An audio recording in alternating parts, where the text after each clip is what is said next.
The main finding of Mr. Goldstone, you could say the toughest finding of Goldstone, or two, let me quote them both. Number one, that Israel deliberately launched a deliberately disproportionate attack designed to punish, humiliate, and terrorize a civilian population.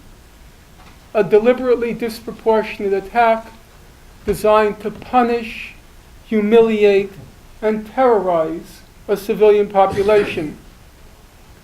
And the complementary conclusion, and now I'm quoting him again, or the mission again, the systematic and deliberate nature of the activities leave the mission in no doubt that responsibility lies in the first place with those who designed, planned, ordered, and oversaw the operations.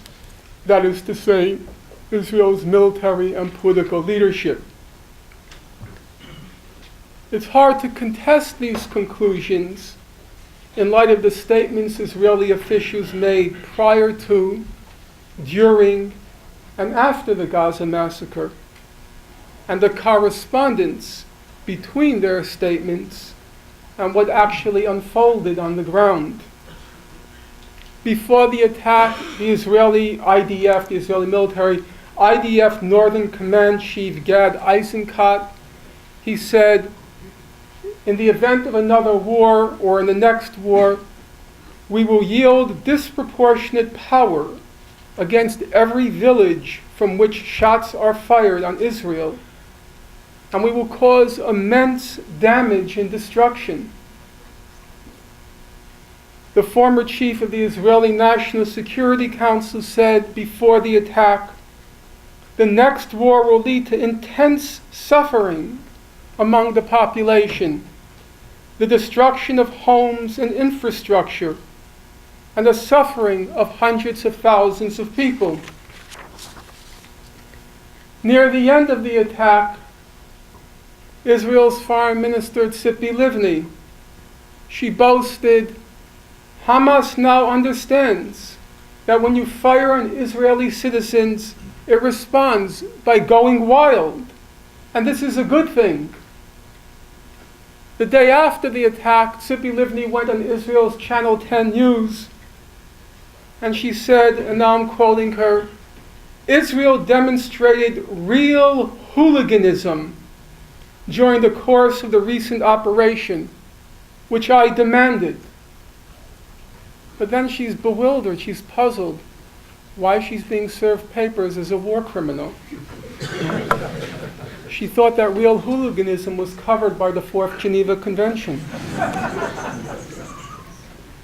A former Israeli defense official told the International Crisis Group that Israel decided, and I'm quoting him, decided to play the role of a mad dog for the sake of future deterrence. And a former Israeli senior security official told the Crisis Group that Israel has shown Hamas, Iran, and the region that it can be as lunatic as any of them. Well, that's true. And then the Goldstone report, it said, it's very hard to escape the conclusion that all of this was intentional, that it was all deliberate. Not merely, or not only, or not just because of the statements of Israeli officials, but then he went down a kind of list. He ticked off the list. He said, Israel said it possessed fine grid maps of Gaza and an excellent intelligence gathering capacity. It really knew every nook and cranny of Gaza, which is unsurprising. They had been there for several decades. But for example, Israel destroyed the only flour mill in Gaza, operative flour mill, the Badr flour mill. But they didn't destroy the whole flour mill. No, it's not true. One missile aimed at the most vital and expensive machinery in the flour mill. They knew exactly, precisely what to target. So they had the fine grid maps, excellent intelligence gathering capacity. They had state-of-the-art weaponry, cutting-edge, state-of-the-art precision weaponry. Their Air Force said, and now I'm quoting, 99% of the firing that was carried out hit the targets accurately. When Goldstone presented his findings to Israel, they said only one example. They only pointed to one example of a building which had been erroneously targeted. And even in that one case, it's almost certain that it wasn't erroneously targeted. So, what was the Goldstone mission to conclude? Excellent intelligence, state-of-the-art weaponry, no errors in execution, the acknowledgement of one erroneous targeting. So, the Goldstone report logically concluded that the massive destruction Israel inflicted on Gaza's civilian infrastructure must have resulted from deliberate planning and policy decisions throughout the chain of command. It's important, however, to point out what Goldstone did and what he didn't say. One of Goldstone's most persistent critics has repeatedly alleged, he put out a report about 50 pages in length, and on one page after another, after another, after another, sometimes once, twice, and three times on the same page, this critic says that Goldstone accused Israel of, now I'm quoting him, having implemented a policy that borders on genocide. According to this critic, Goldstone accused Israel of a carefully planned and executed policy of deliberately targeting innocent civilians for mass murder. Well, the critic is easily able to demonstrate that Israel did not engage in a quasi-genocidal policy. The problem is, the claim against Goldstone is just sheer concoction. He never said any such thing. What the Goldstone mission did say is that there's ample evidence that some Israeli soldiers willfully killed Palestinian civilians during the Gaza invasion. And in fact, that's almost a commonplace. In fact, even Goldstone's critics acknowledge there's credible evidence of that. For example, the killings of Palestinians holding white flags. And then Goldstone went on to say, or the mission went on to say, that these killings occurred, and now I'm quoting him, in the context of instructions given to the Israeli armed forces moving into Gaza that provided for a low threshold for the use of lethal fire against the civilian population. Which basically means, in simple layperson's language, that the rules of engagement of the Israeli army, as one soldier after another testified, the rules of engagement in effect turned Gaza into a free fire zone. When the Goldstone report was issued, as all of you know, it evoked hysteria, panic and hysteria, across the Israeli political spectrum. Not just the right wing, or what's called the right wing, but those people who are frequently classified as doves on the Israeli spectrum. Shimon Peres, the Israeli president, he said that the Goldstone report was a mockery of history, written by a small man devoid of any sense of justice. And then Mr. Peres proceeded to clarify what actually is Israel's record for those who have any doubts. So I had dinner this evening with a young man from my favorite Palestinian city, Hebron, or Al Khalil, and Mr. Peres explains that Israeli military operations are what brought economic prosperity in the West Bank. I met somebody this evening from Lebanon, and you'll know that it was Israeli military operations, according to Mr. Peres, that liberated Lebanon from the wrath of Hezbollah.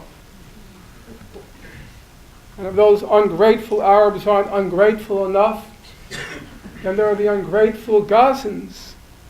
Because according to Mr. Perez, Israeli military operations enabled Gaza residents to return to their daily routine. Israel's ambassador to the United States, Michael Oren, some people think he's a historian, Mr. Oren, he said that the Goldstone report was worse than Ahmadinejad and the Holocaust deniers, which is pretty bad, even by my reckoning. Professor Dershowitz alleged that the report is so filled with lies, distortions, and blood libels that it could have been drafted by Hamas extremists. He said it recalled the protocols of the elders of Zion. And he said Goldstone was an evil man, an absolute traitor. And then Mr. Wiesel, never missing an opportunity, he chimed in that the report was a crime against the Jewish people. The interesting question is, why the hysterical reaction? Because as I said earlier, the Goldstone report was only the last in a long series of human rights reports condemning Israeli actions in Gaza. Amnesty International issued 2 substantial reports, Human Rights Watch 5, Physicians for Human Rights in Israel, independent commissions, the Dugard Committee. It was a huge amount of material, and they all reached largely the same conclusions. You could say of all the reports, the Goldstone report was the most comprehensive, but it was also the most cautious. The nice word is to say it was judicious, but it was certainly the most cautious. It was actually more cautious than even the Human Rights Watch reports on what happened in Gaza. So why the hysterical reaction to Goldstone and not to Human Rights Watch, to Amnesty International, to the various Israeli human rights organizations? But the answer is not too hard to find. Goldstone is not only Jewish, but he is by his own reckoning a Zionist, who, as he says, I worked for Israel all of my adult life. I fully support Israel's right to exist. I am a firm believer in the absolute right of the Jewish people to have their home there. Mr. Goldstone sits in the Board of Governors of the Hebrew University in Jerusalem. He has an honorary doctorate from the Hebrew University. His mother was an activist in the Zionist movement. His daughter made Aliyah, Zionist immigration to Israel. Goldstone said, why did I enter international law? Well, he said, because of the Nazi Holocaust. It was the seminal inspiration for my work. And now Israel had a real problem, because for several decades it's honed these weapons in order to discredit its critics or divert attention from its crimes. So it charges those who criticize it with being an anti-Semite, a self-hating Jew, a Holocaust denier. But those epithets, those slanders, those diversionary tactics, they just didn't stick with Mr. Goldstone. He didn't seem like an anti-Semite. He didn't have the typical profile of a self-hating Jew. I love Israel, I love Zionism.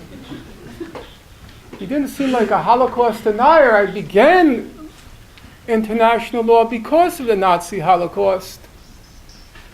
As the Israeli columnist Gideon Levy put it, this time the messenger was propaganda-proof.